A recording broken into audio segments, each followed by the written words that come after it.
Hello दोस्तों, this is Krishna Vashishtha. आप सब लोग कैसे हैं? उम्मीद करता हूं जहां पे भी होंगे अच्छे होंगे।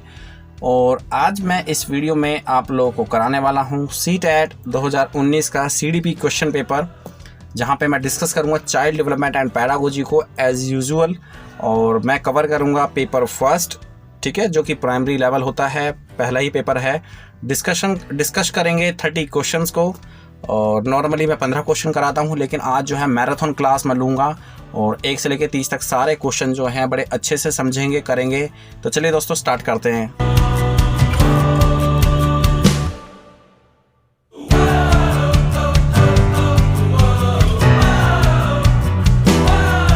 हेलो दोस्तों, this is Krishna Vashishtha and you are listening to me on my official YouTube channel TETs Guru. और आज हम डिस्कस करने वाले हैं सीटेट सीडीपी क्वेश्चन पेपर है, ये चाइल्ड डेवलपमेंट एंड पैडागोजी। और ये क्वेश्चन पेपर है 2019 का पेपर फर्स्ट, ठीक है, पीआरटी लेवल। और आज मैं आपको बताने वाला हूँ चाइल्ड डेवलपमेंट एंड पैडागोजी के बेहतरीन क्वेश्चन, 30 क्वेश्चन। लेटेस्ट पेपर है, पिछले साल का ही पेपर है, लास्ट ईयर। तो स्टार्ट करते हैं। सबसे पहले डिस्कस करेंगे क्वेश्चन नंबर फर्स्ट। कोशिश करूँगा मैक्सिमम से मैक्सिमम क्वेश्चन जो है मैं इसी वीडियो के अंदर कवर करा दूँ, ठीक है। तो स्टार्ट करते हैं। सबसे पहले मैराथन लेक्चर होने वाला है ये, 1 से लेकर 30 तक क्वेश्चनों का। कोशिश करूँगा 30 के 30 क्वेश्चन कराने की। तो स्टार्ट करते हैं। सबसे पहले, the most critical period of acquisition and development of language is. आपको बताना है कि लैंग्वेज जो है, जो लैंग्वेज का जो डेवलपमेंट होता है वो कौन से पीरियड में सबसे ज़्यादा होता है, ठीक है। आप हिंदी में भी देख सकते हैं, यहाँ पे मैंने हिंदी में भी जो है नोट किया हुआ है। भाषा के अर्जन एवं विकास के लिए सबसे ज़्यादा संवेदनशील अवधि कौन सी है? तो जन्म पूर्व अवधि, प्रारंभिक बालावस्था, मध्य बालावस्था या किशोर अवस्था। तो जल्दी से बताएं। You can see also in English language, prenatal period, early childhood, middle childhood या फिर एडोलेसेंस, ठीक है। तो जल्दी से बताएं। बहुत इजी क्वेश्चन है। देखो इसका जो आंसर है बच्चों वो है मिडिल चाइल्डहुड, यानी कि मध्य बाल्यावस्था। चॉम्स्की ने कहा है कि मध्य बाल्यावस्था एक ऐसी स्टेज है जहाँ पे बहुत ही क्रिटिकल स्टेज है और बच्चा ज़्यादा से ज़्यादा English language, sorry not English language but किसी भी भाषा को एक्वायर करने की क्षमता रखता है। बच्चे के अंदर जो एलईडी होती है, ठीक है, लैंग्वेज एक्विजिशन डिवाइस, वो मोस्ट एक्टिव होती है बाल्यावस्था के अंदर, ठीक है। तो जो बच्चे बाल्यावस्था के अंदर होते हैं, एज ए गार्जियन हमें उनको प्रेरित करना चाहिए ज़्यादा से ज़्यादा अपने आप को वो एक्सप्रेस करें, ठीक है। तो middle childhood is the right answer. Move करते हैं नेक्स्ट क्वेश्चन की तरफ। क्वेश्चन नंबर सेकंड देख लेते हैं। Which of the following is a stage of moral development proposed by Lawrence Kohlberg? Lawrence Kohlberg के अकॉर्डिंग, अनुसार कौन सी स्टेज जो है उन्होंने प्रपोज की थी? Latency stage, the social contract orientation, concrete operational stage, industry versus inferiority stage. तो जल्दी से बताएं। देखो इसका आंसर फोर्थ नहीं हो सकता, ठीक है। ये एक लाइफ क्राइसिस है जो कि एरिक एरिक्सन की थ्योरी, जो डेवलपमेंटल स्टेज थ्योरी है, वहाँ से ली गई है। और जो थर्ड है ये भी आंसर नहीं हो सकता क्योंकि कॉन्क्रीट ऑपरेशनल स्टेज जो है प्याजे का कॉन्सेप्ट है। लेटेंसी स्टेज जो है ये भी नहीं हो सकता। इसका जो राइट आंसर है वो है option number second, the social contract orientation, ठीक है। ये एक स्टेज है जो कि कोलबर्ग ने अपने 3 लेवल के अंदर दी थी। जल्दी से बात करते हैं। During classroom discussion a teacher often pays more attention to boys than girl. This is an example of, classroom के अंदर एक टीचर है वो ज़्यादा से ज़्यादा जो है लड़कों पे कंसंट्रेशन करता है। उसका जो फोकस है पढ़ाना, जो वो टीच करता है वो लड़कों को ज़्यादा टीच कर रहा है देन एज़ कम्पेयर टू लड़कियां। तो ये जो एग्जाम्पल है ये किस एग्जाम्पल हैं? तो बिल्कुल देखो, मैंने आपको इतने सारे क्वेश्चन पेपर करा दिए। ये जो क्वेश्चन है जेंडर वाइज, जेंडर स्टीरियोटाइप, यानी कि जो जेंडर रूढ़िवादिता हैं या फिर जेंडर बाई जो पक्षपात है जेंडर को लेके, उससे रिलेटेड है ये। तो इसका जो सही आंसर है, आपने सही पहचाना होगा, जेंडर बाइस इज़ द राइट आंसर, ठीक है। जहाँ पे भी जेंडर बाइस दिखे आप जो है उसको मार्क कर सकते हैं। और मोस्ट ऑफ द टाइम जो है जेंडर बाइस मैंने आपको बताया था कि स्कूल के अंदर भी होता है, ठीक है। जैसे एग्जाम्पल लास्ट क्वेश्चन में आपने देखा और कई बार स्कूल के अंदर भी होता है। Question number 4, which of the following is an effective strategy to reduce children gender stereotyping and gender role conformity. इनमें से कौन सी जो स्ट्रेटजी है वो काफ़ी इफ़ेक्टिव रहेगी जेंडर स्टीरियोटाइपिंग यानी कि जेंडर रूढ़िवादिता और जेंडर रोल को रिड्यूस करने की? तो कौन सी स्ट्रेटजी मोस्ट इफ़ेक्टिव होगी? जल्दी से बताएं, ऑप्शन है आपके सामने। Discussion about gender wise, emphasising gender specific roles, gender segregate play groups, gender segregated sitting arrangement.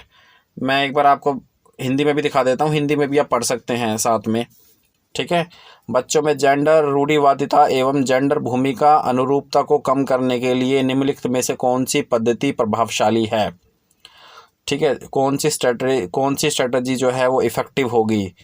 जल्दी से बताएं। इसका जो राइट आंसर है, देखो इसका जो राइट आंसर है वो हो जाएगा, मैं मार्क कर देता हूँ, टाइम बच जाएगा अपना, डिस्कशन अबाउट जेंडर वाइज, ठीक है। बाकी जितने भी आप देख रहे हैं जेंडर सेग्रीगेटेड जो है वो एक नेगेटिव वर्ड होगा, उसको हमें यूज़ नहीं करना। Gender segregated play groups, gender segregated मतलब लड़कियों के अलग से ग्रुप बना दो, लड़कों का अलग से ग्रुप बना दो, तो ये भी एक जेंडर वाइज का ही एग्जांपल है। Discussion about gender wise, gender पक्षपात के बारे में चर्चा करना, परिचर्चा करना, ये बहुत ही अच्छा इफेक्टिव स्ट्रेटजी होगी। दूसरों को अवेयरनेस करना, दूसरों को अवेयर करना। कई दफ़ा टीचर्स को या फिर और मैनेजमेंट को उनको पता ही नहीं होता है जेंडर वाइज के बारे में, तो उनको अच्छे से बताना, अवेयरनेस फैलाना परिचर्चा का ही एक पहलू है, परिचर्चा का ही एक पार्ट है। Discussion should be there, discussion नहीं होगा तो अवेयरनेस नहीं होगी जनता, ठीक है। तो डिस्कशन यहाँ पे है, इसका जो फर्स्ट आंसर है वही राइट आंसर है। उसके बाद मूव करते हैं जल्दी से क्वेश्चन नंबर 5 की तरफ। बहुत इजी क्वेश्चन है, जल्दी से बताएं। Which of the following theorist while viewing childrens as active seekers of knowledge emphasise the influence of social and cultural content on their thinking. इनमें से कौन से मनोवैज्ञानिक ऐसे हैं जिन्होंने कहा है बच्चों के ज्ञान के सक्रिय जिज्ञासु के रूप में देखते हुए उनके चिंतन पर सामाजिक एवं सांस्कृतिक विषय वस्तुओं के प्रभाव को महत्व दिया। मतलब बच्चों के जो डेवलपमेंट में कल्चर को, सोसाइटी को सबसे ज़्यादा महत्व दिया। कौन से मनोवैज्ञानिक ऐसे थे? तो बिल्कुल सही आंसर आप लोग लगा रहे हैं। आई होप कि ऐसा ही हो रहा होगा, लेव वाइगोत्स्की, ठीक है। बाकी वॉटसन तो बिहेवियरिस्ट थे, यहाँ पे बिहेवियरिस्ट का कोई रोल ही नहीं है बोला है। पियाजे जो है कॉग्निटिविस्ट थे, ठीक है, रेडिकल कंस्ट्रक्टिविस्ट आप कह सकते हैं, जहाँ पे उन्होंने बोला कि बच्चा अपने एक्सपीरियंस के उस पे ही सीखेगा सारी चीज़ें। लॉरेंस कोहलबर्ग, इन्होंने बेसिकली मॉरल डेवलपमेंट का सिद्धांत दिया था। तो लेव वाइगोत्स्की एकमात्र ऐसे मनोवैज्ञानिक है जिन्होंने एनवायरनमेंट के ऊपर काफ़ी कुछ कहा था बच्चों को लेके, ठीक है। उसके बाद बात करते हैं क्वेश्चन नंबर 6 की। जल्दी से बताएं, देखो हिंदी में भी आप पढ़ सकते हैं। जिग सा पहेली को करते समय 5 वर्ष की नज़मा, ठीक है, एक नज़मा बच्ची है, 5 साल की बच्ची है, और वो किसी पहेली को सोल्व करते हुए कहती है नीला टुकड़ा कहाँ है, नहीं यह वाला नहीं, गाढ़े रंग वाला, जिससे यह जूता पूरा बन जाएगा। इस प्रकार की वार्ता जो है वो अपने आप से करती है। तो वाइगोत्स्की ने इस चीज़ को क्या कहा है? क्वेश्चन समझ में आ गया आपको? वाइगोत्स्की ने इस चीज़ को क्या कहा है? जल्दी से बताएं। इस चीज़ को वाइगोत्स्की ने कहा है व्यक्तिगत वार्ता, यानी कि इंग्लिश में अगर कहें तो प्राइवेट स्पीच। तो private speech is the right answer.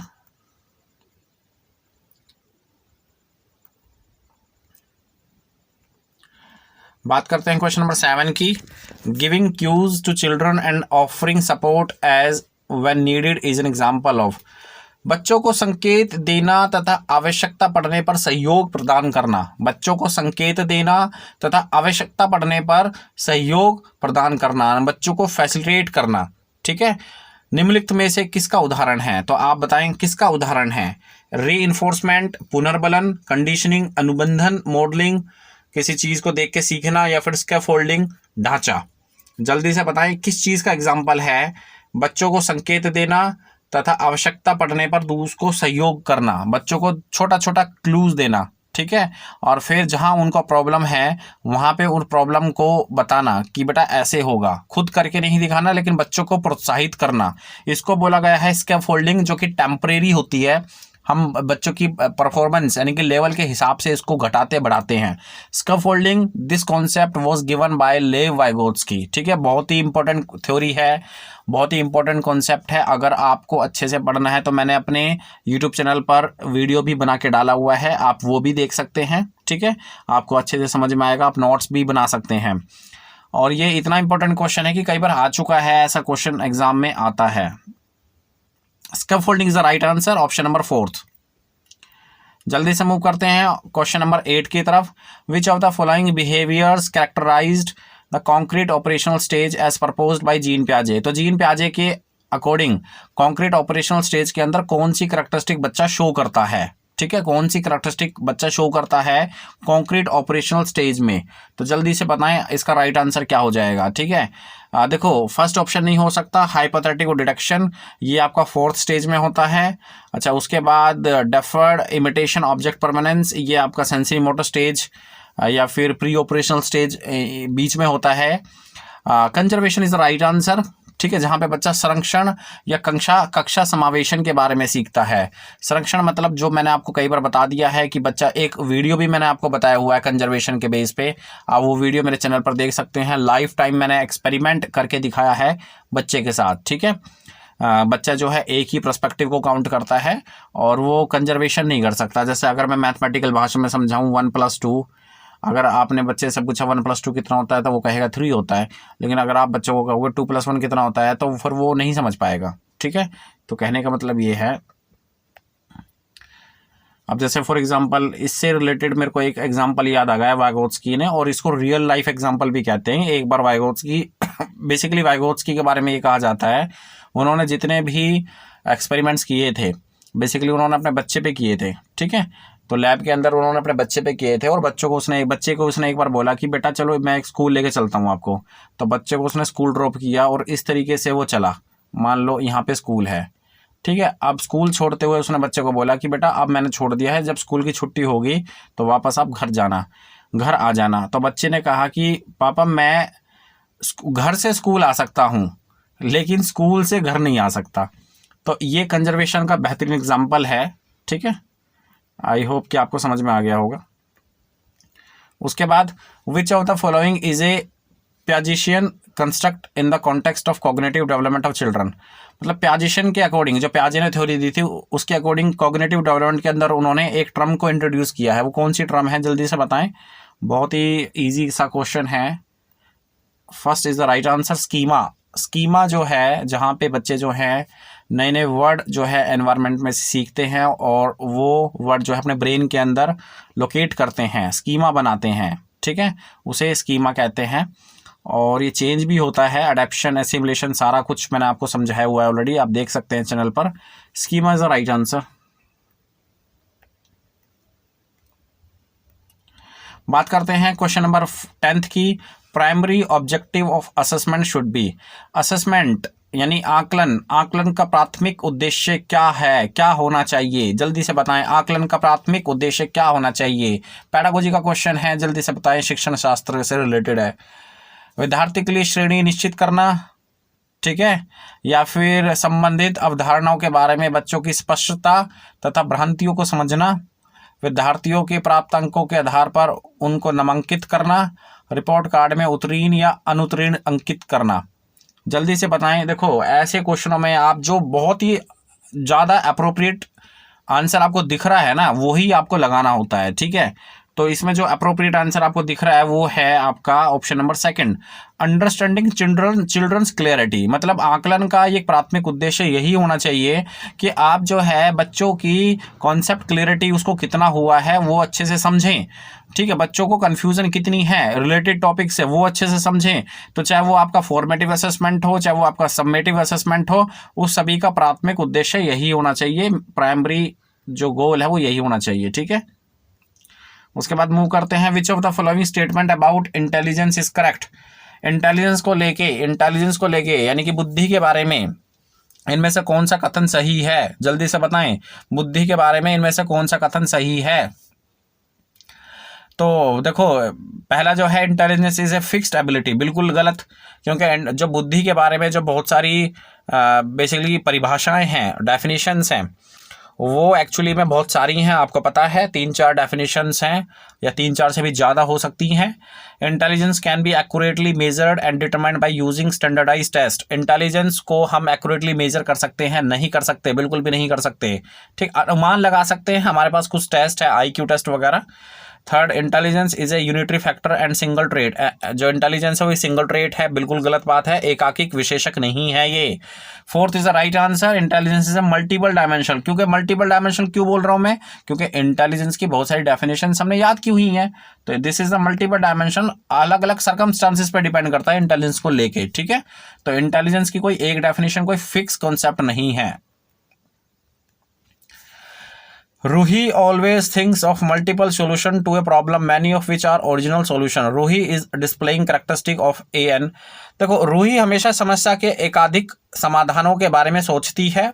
मतलब एक समस्या है, कोई प्रॉब्लम है मैथमेटिक्स की या किसी भी हो सकती है, किसी भी सब्जेक्ट से रिलेटेड हो सकती है, तो जो रूही है वो एक से ज़्यादा सॉल्यूशन, समाधानों के बारे में सोचती है और उनमें से काफ़ी समाधान मौलिक होते हैं। मौलिक मतलब ओरिजिनल होते हैं। तो बेसिकली रूही किन गुणों का प्रदर्शन कर रही है, रूही कौन सी कैरेक्टरिस्टिक शो कर रही है? तो बेसिकली देखो, इंटेलिजेंस से लेकर है, और इंटेलिजेंस में देखो डाइवर्जेंट वर्ड जो है वो बड़ा फिक्स रहता है। अब यहाँ पे अगर आपको डाइवर्जेंट वर्ड नहीं दिख रहा है तो क्या दिख रहा है? क्रिएटिव थिंकर, तो उसी पे निशान लगा दो बच्चों, क्रिएटिव थिंकर। कन्वर्जेंट थिंकर नहीं हो सकता, क्योंकि कन्वर्जेंट थिंकर मतलब जो केवल एक ही प्रॉब्लम के ऊपर सोचे, एक ही सॉल्यूशन के बारे में सोचे। रिजिड थिंकर भी नहीं हो सकता, या फिर इगोसेंट्रिक थिंकर, ऐसा कोई कॉन्सेप्ट हमारे पास नहीं है। आत्म केंद्रित विचारक, ठीक, creative thinker is the right answer. सृजनात्मक विचारक जो है वो आपका सही आंसर है।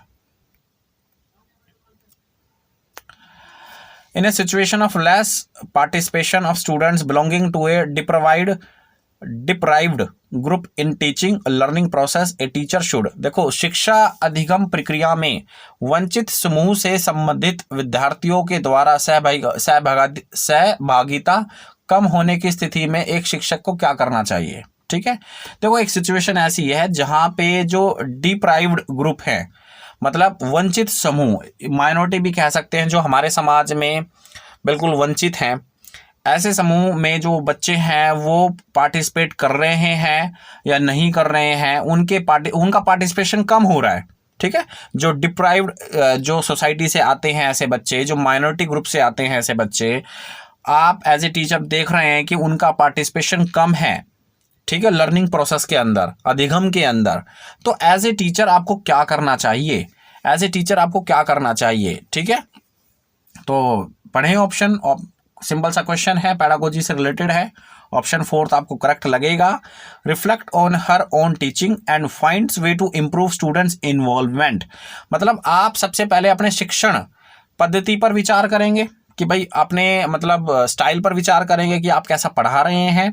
हो सकता है कि बच्चा उससे बोर हो रहा हो, ठीक है, बच्चे को समझ में नहीं आ रहा हो, बच्चे से डिस्कशन करें और उसके बाद बच्चों की सहभागिता में सुधार लाने के लिए नए तरीके ढूंढें। ठीक है, बच्चे इन्वॉल्व हों, उसके नए तरीके ढूंढें। तो यही आपको करना चाहिए एज ए टीचर। बात करते हैं क्वेश्चन नंबर 4 की, आपके सामने है स्क्रीन पर।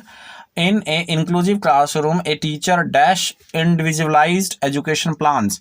समावेशी कक्षा में एक शिक्षक को विशिष्ट शैक्षिक योजनाओं को बताइए, अब तैयार नहीं करना चाहिए, कभी कभी तैयार करना चाहिए, सक्रिय रूप से तैयार करना चाहिए, तैयार करने के लिए हतोत्साहित होना चाहिए। ठीक है, should discourage the preparation of.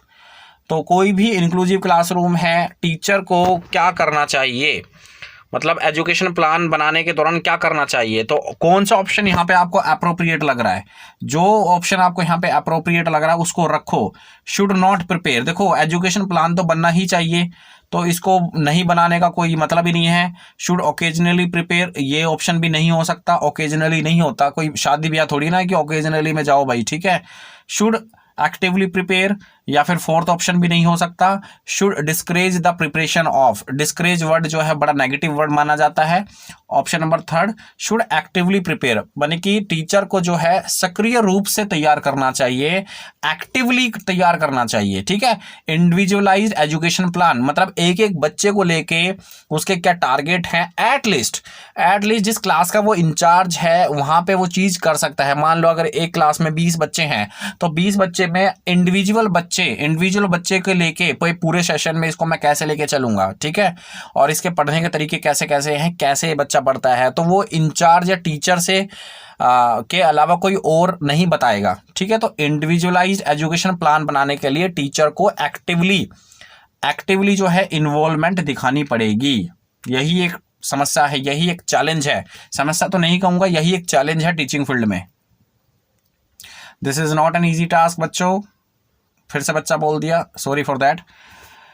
दोस्तों, the primary characteristic of children with dyslexia includes, जो प्राइमरी कैरेक्टरिस्टिक है ऐसे बच्चे जिनको डायलेक्सिया, ठीक है, ऐसी डिसेबिलिटी है, तो बेसिकली कहाँ पे वो सिम्टम शो होता है। डायलेक्सिया वैसे जो डिसेबिलिटी होती है वो किससे रिलेटेड होती है, ये पठन से रिलेटेड होती है, रीडिंग से रिलेटेड होती है। ठीक है। तो इसका जो राइट आंसर हो जाएगा वो हो जाएगा inability to read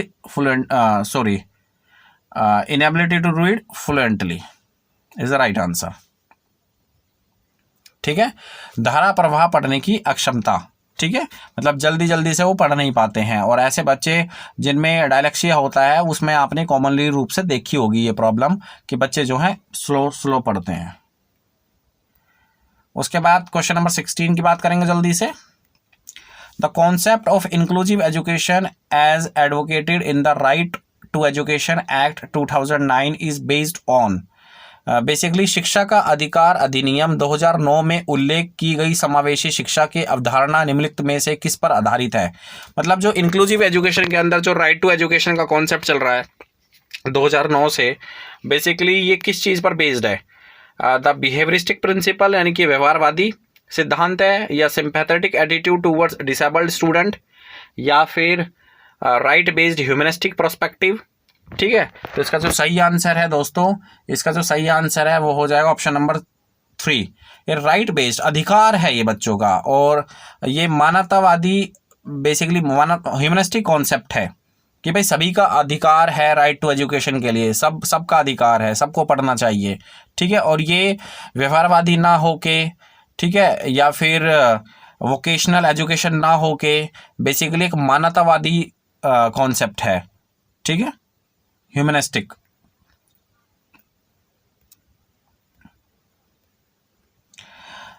in the constructivist framework learning is primarily, जो बेसिकली संरचनावादी ढांचे में अधिगम प्राथमिक रूप से, जो बेसिकली कंस्ट्रक्टिविस्ट फ्रेमवर्क होता है उसमें जो लर्निंग है वो मुख्य रूप से क्या है।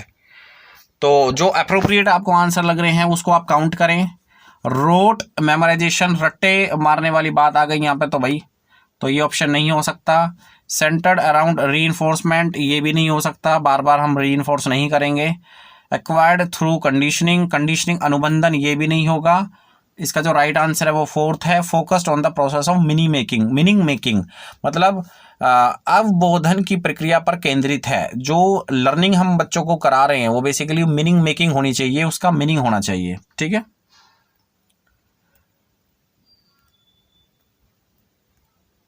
उसके बाद बात करते हैं क्वेश्चन नंबर 18 की। Naive theories that children construct about various phenomena. Naive theories क्या है मैं आपको बता देता हूं। अनेक घटनाओं के बारे में बच्चों के द्वारा बनाए गए सहजानुभूत सिद्धांतों के संदर्भ में एक शिक्षक को क्या करना चाहिए। देखो कई बार बच्चा जो है ना इधर उधर की बातों को लेके एक कॉन्सेप्ट अपने माइंड के अंदर प्रिपेयर कर लेता है। ठीक है। जैसे मान लो आप न्यूटन के लॉज पढ़ा रहे हो, लॉज ऑफ न्यूटन पढ़ा रहे हो, तो बच्चा जो है न्यूटन के लॉज पे ज़्यादा फोकस ना करके इधर उधर की बातों को उठा घुमा फिरा के पूछता है टीचर से कि भाई इसका क्या होगा अगर ग्रेविटी ना होती तो क्या होता। मतलब लॉज जो हैं, जो उसको सिद्धांत पढ़ाए जा रहे हैं, उस पर उसका मेन फोकस नहीं है। जबकि स्टार्टिंग में मेन फोकस उसी पे होना चाहिए कि टीचर जो है क्या समझाने की कोशिश कर रहा है। और बच्चा जो है बेसिकली कोशिश करता है टीचर को अटकाने की। तो एक्चुअली में एक टीचर को यहाँ पे क्या करना चाहिए, ठीक है। तो देखो इसके ऑप्शंस आप पढ़ लेना, मैं आपको राइट आंसर बता देता हूं। Should be challenged bye presenting counter evidence and examples.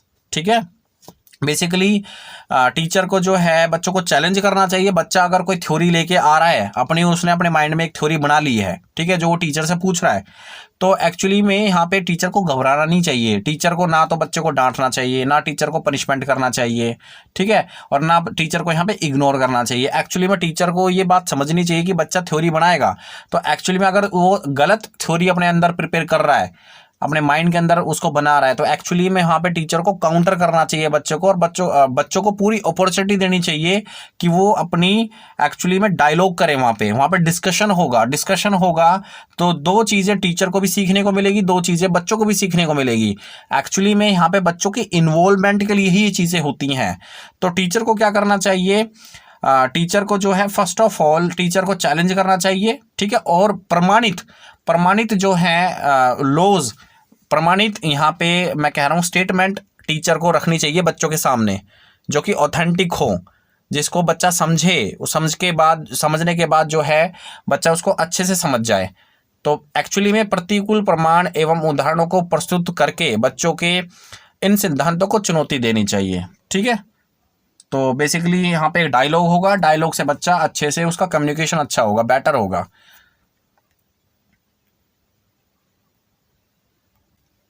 उसके बाद question number 19, child centred pedagogy promotes. Child centred जो शिक्षण शास्त्र है, छात्र केंद्रित शिक्षण शास्त्र की क्या विशेषताएं हैं? तो जल्दी से देखो, ऑप्शन है आपके सामने। Exclusive reliance on text book, केवल टेक्स्ट बुक के ऊपर रिलाय रहना चाहिए, या giving primacy to childrens experience, बिल्कुल सही बात है, second is the right answer. Giving primacy to childrens experience मतलब बच्चों के अनुभवों को प्रमुखता देना, ठीक है, इंपॉर्टेंस देना, इग्नोर नहीं करना।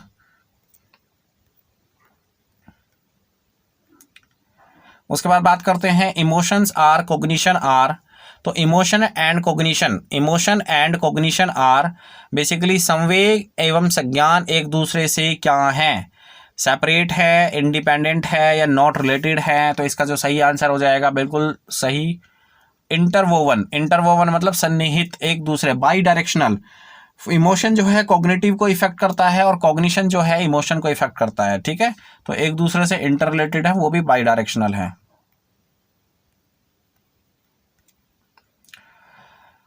Question number 21, which of the following statements about learning is correct from a constructivist perspective. संरचनावादी सिद्धांतों के अनुसार अधिगम के बारे में निम्नलिखित में कथनों में से कौन सी चीज सही है? विच of the following statement about learning is correct from a constructivist perspective. तो जल्दी से बताएं, जो अप्रोप्रिएट आंसर है उसको ढूंढें। Learning is the process of reproduction and recall, ठीक है, रिकॉल वर्ड आ गया, नेगेटिव वर्ड है, इसको हटा दो आप यहां से, ऑप्शन को यहां से आप हटा सकते हैं, ऑप्शन को यहाँ से आप जो है हटा सकते हैं। तो एक्चुअली में ये ऑप्शन नहीं हो सकता। Learning is the process of rote memorization, बिल्कुल रट्टे मारने वाली बात है, ये भी नहीं हो सकता।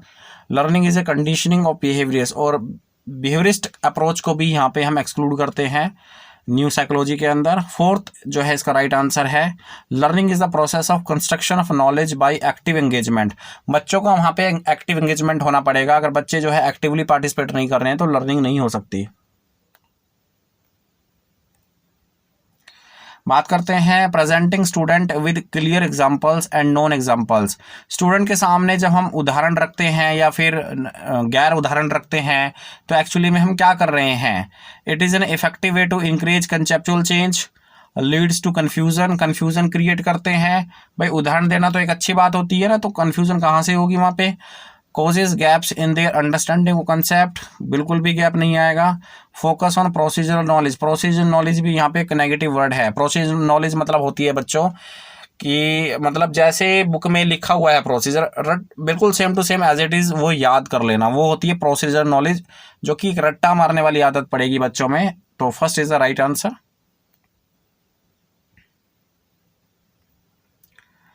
उसके बाद बात करते हैं क्वेश्चन नंबर 23 की, repeatedly asking children to engage in learning activities either to avoid punishment और टू गेन ए रिवॉर्ड। मतलब बच्चों को अधिगम गतिविधियों में भागीदारी करने के लिए लगातार पुरस्कार देना या दंड का प्रयोग करना कि बच्चे जो है लर्निंग में इन्वॉल्व रहें। या तो आप उसको बार बार पुरस्कार दे रहे हो या फिर उसको बार बार पनिशमेंट दे रहे हो, तो एक्चुअली में ये क्या करेगा, क्या क्या चीज़ हो सकती है ऐसा करने से।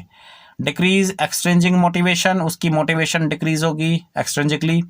या इंक्रीज, तो इंक्रीज का तो सवाल ही नहीं उठता क्योंकि आप दंड दे रहे हो, तो इंक्रीज तो कुछ हो ही नहीं सकता यहाँ पे। हाँ, डिक्रीज एक्सट्रिंजिक मोटिवेशन देख लेते हैं इसे एक बार। Would encourage children to focus on mastery rather than performance goal. Mastery यहाँ पे नहीं हो पाएगी क्योंकि बार बार बच्चों को पनिश कर रहे हो आप, पनिशमेंट बहुत ही जो ज़्यादा नेगेटिव वर्ड है। Fourth is the right answer, decreases children's natural interest and curiosity involve in learning. बच्चों का जो नेचुरल इंटरेस्ट है और जो बच्चों की एक्चुअली में जिज्ञासा है, अभिरुचि है, वो वहाँ पे डिक्रीज हो जाएगी। Fourth is the right answer. Which of the following practices promote meaningful learning. अधिगम को बढ़ावा देने के लिए इनमें से कौन सी चीजें सही हैं, जल्दी से बताएं। Corporal punishment, cooperative learning environment, continuous and compressive evolution या फिर कांस्टेंट कंपैरेटिव इवोल्यूशन। तो इसका जो राइट आंसर है, यहाँ पे देखो पनिशमेंट वर्ड आ गया तो इसको तो हटा देना है आपको, ठीक है, इसके बारे में नहीं सोचना है। कंपैरेटिव इवोल्यूशन यानी कि तुलनात्मक, तुलनात्मक भी ये खराब वर्ड है साइकोलॉजी के अंदर, जहाँ पे भी कंपैरेटिव वर्ड आ गया, भाई कंपेयर कर रहे हो एक बच्चे को दूसरे बच्चों के, या दो बच्चों की परफॉर्मेंस को कंपेयर किया जा रहा है, तुलना की जा रही है, तो ये भी नेगेटिव वर्ड है। तो इसका सही आंसर है सेकंड और थर्ड। सेकंड और थर्ड किस में है, ऑप्शन नंबर सेकंड में। Option number second is the right answer.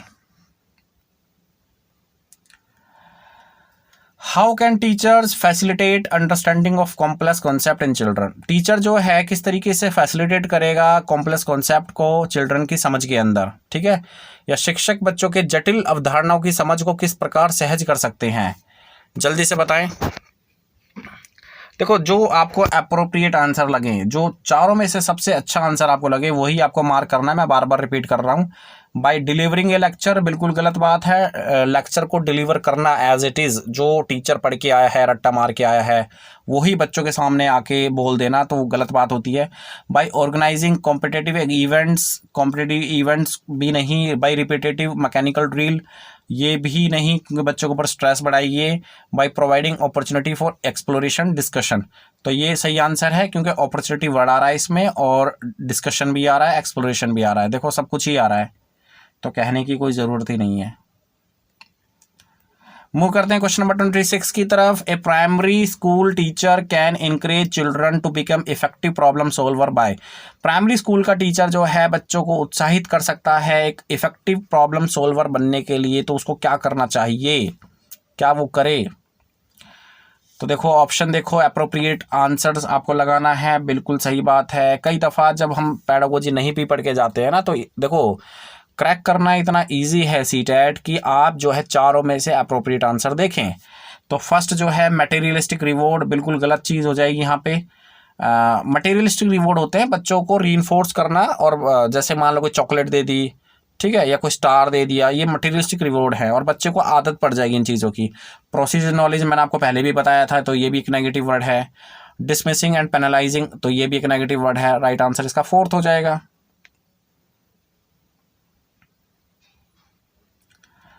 बात करते हैं क्वेश्चन नंबर 27 की तरफ। In which of the following periods does physical growth and development occur at a rapid pace. इनमें से कौन से पीरियड के अंदर, कौन से अवधि के अंदर जो है फिजिकल ग्रोथ और डेवलपमेंट, विकास और शारीरिक वृद्धि अचानक से बढ़ती है, तीव्र गति से बढ़ती है। तो जल्दी से बताएं। Adult, option number first is the right answer. Option number first is the right answer, लगा ले इसको। बच्चा जब इन्फेंट होता है, इन्फेंटी और या अर्ली चाइल्डहुड के बीच में, बच्चा जब इन्फेंट होता है तो बच्चे का जो विकास होता है वो रैपिडली इंक्रीज करता है। बच्चा जब पेट के अंदर होता है तो बिल्कुल एक छोटा सा सेल होता है और वो 9 महीने के अंदर, मतलब प्रीनेटल स्टेज के बारे में बात कर रहा हूँ, 9 महीने के अंदर बच्चा जो है कम से कम कितना टाइम्स उसकी जो फिजिकल ग्रोथ है वो बहुत ज़्यादा होती है, ठीक है। मतलब बच्चा जो है कम से कम 1-1.5 फीट का हो जाता है पेट के अंदर ही, ठीक है, या 1 फीट का आप लगा सकते हैं, कह सकते हैं 1-1.5 फीट का कह सकते हैं। तो मतलब छोटे सेल से और बच्चा इतना ग्रो कर जाएगा, इतना ग्रो कर जाएगा। तो ये बहुत ही ज़्यादा रैपिड, कम टाइम के अंदर रैपिड ग्रोथ होती है। तो infancy and early childhood is the right answer अगर इस कॉन्टेक्स्ट को देखते हैं तो, ठीक है। उसके बाद मूव करते हैं, विच of the following is not a principle of development. इनमें से विकास का सिद्धांत कौन सा नहीं है, कौन सा नहीं वाला आपको आंसर करना है, जल्दी से बताएं। नहीं वाला आंसर करोगे, नहीं वाला। डेवलपमेंट इज लाइफ लॉन्ग, बिल्कुल प्रिंसिपल है। डेवलपमेंट इज मॉडिफाइबल, मतलब डेवलपमेंट को चेंज किया जा सकता है, बिल्कुल चेंज किया जा सकता है। लर्निंग के कॉन्टेक्स्ट पे अगर आप देखो तो डेवलपमेंट को चेंज किया जा सकता है, ठीक है। कि बच्चा जो है पहले तो बहुत ही अच्छा सीखा है, और फिर जब बच्चा विकास, मतलब बच्चा जो है बार बार उसको दोहराएगा नहीं, रिवाइज नहीं करेगा, तो एक्चुअली में बच्चा जो है जितनी लर्निंग पहले सीखा था और उतनी लर्निंग उसकी कम हो जाएगी। तो मॉडिफाई हो गया बच्चे का कॉन्सेप्ट, बच्चा भूल जाता है, तो ये भी एक तरीके से कॉन्सेप्ट है। Development is influenced by both heredity environment, ये तो नेचर वर्सेस नर्चर बहुत ही फेमस इशू है। Development is universal and cultural content do not influence it, तो विकास सार्वभौमिक है तथा सांस्कृतिक संदर्भ इसे प्रभावित नहीं करते। तो एक्चुअली में इसका जो राइट आंसर है वो हो जाएगा बच्चों, देखो बार बार आपको बच्चे बोल रहा हूँ, राइट आंसर इसका क्या हो जाएगा, option number 4 is the right answer. Option number 4 is the right answer, क्योंकि ये विकास का सिद्धांत नहीं है, ऐसा कोई सिद्धांत आपने नहीं पढ़ा। The primary cause of individual variation, जो इंडिविजुअल वेरिएशन है मतलब एक बच्चा दूसरे बच्चों से डिफर होता है, डिफरेंस होता है, इंडिविजुअल गैप होता है, वो क्यों होता है, उसका प्राइमरी कॉज क्या है। The genetic code received by the individual from birth parents, ठीक है, लोगों के द्वारा माता पिता से प्राप्त अनुवांशिक संकेत पद्धति। The inborn characteristic, the environmental influence, the complex interplay between the heredity and the environment, ठीक है। अगर देखो फोर्थ ऑप्शन नहीं होता तो हम ऑप्शन लगाते फर्स्ट, लेकिन क्योंकि फोर्थ हो गया है तो यहाँ पे हेरिडिटी और एनवायरमेंट दोनों को ही लेके बात हो रही है, अनुवांशिकता और पर्यावरण दोनों को ही लेके बात हो रही है। और आप सभी जानते हैं दोनों ही बच्चे के विकास के सिद्धांत में या विकास के अंदर बहुत ही ज़्यादा रोल प्ले करते हैं, ज़्यादा महत्वपूर्ण रोल प्ले करते हैं इनफैक्ट। यानी 4th is the right answer. 4th मैं निशान लगा देता हूँ, अदरवाइज आप कहोगे सर ने निशान नहीं लगाया। 4th is the right answer. और दोस्तों आज का last question, which of the following are examples of secondary socializing agency, निम्नलिखित में से कौन सा द्वितीयक समाजीकरण एजेंसी का उदाहरण है। फैमिली एंड नेबरहुड, फैमिली देखो नहीं हो सकती क्योंकि फैमिली जो है प्राइमरी है, इसने पूछा है सेकेंडरी, और सेकंड में भी फैमिली आ गया तो उस वजह से ये भी नहीं हो सकता। 4th मीडिया एंड नेबरहुड, तो मीडिया और नेबरहुड पे हम ज़्यादा विशेष ध्यान नहीं रखते क्योंकि बच्चा जो है सेकेंडरी, अगर देखा जाए जहाँ पे बच्चे का सेकेंडरी सोशलाइजेशन होता है, क्योंकि पहला तो फैमिली में ही हो जाता है, सेकेंडरी में आप स्कूल को काउंट करोगे, स्कूल एंड मीडिया, ठीक है, विद्यालय एवं मीडिया। तो इसका जो राइट आंसर है वो तीसरा, इसका 3rd आंसर हो जाएगा, ऑप्शन नंबर 3rd। तो दोस्तों ये था 2019 का पेपर फर्स्ट है ये, ठीक है। और CDP सेक्शन मैंने करवाया है, और नॉर्मली मैं अपने चैनल पर CDP सेक्शन ही कराता हूँ, ठीक है। वीडियो बताएं कि वीडियो आपको कैसा लगा, कमेंट करें। अगर अच्छा लगा है तो मैं और वीडियोस बनाऊंगा, अलग अलग स्टेट के जो टैट्स होते हैं, रीट या HTET, UP टैट, इन सभी के क्वेश्चन पेपर को कराने की कोशिश करूंगा, ठीक है। तो अपनी तैयारी रखें, अच्छे से रखें, लॉकडाउन चल रहा है, सब अपने घरों में रहें, और आप लोगों को एक अच्छी अपॉर्चुनिटी मिली है कि आप जो है नेट में से देखें, अगर ऑफलाइन क्लास आपकी नहीं हो रही है तो ऑनलाइन क्लास का भरपूर यूज़ करें और अच्छे से सीखें, और इस बार जो है CTET को या फिर कोई भी स्टेट के टैट को आप जो है क्रैक करें। थैंक यू वेरी मच इस वीडियो को देखने के लिए।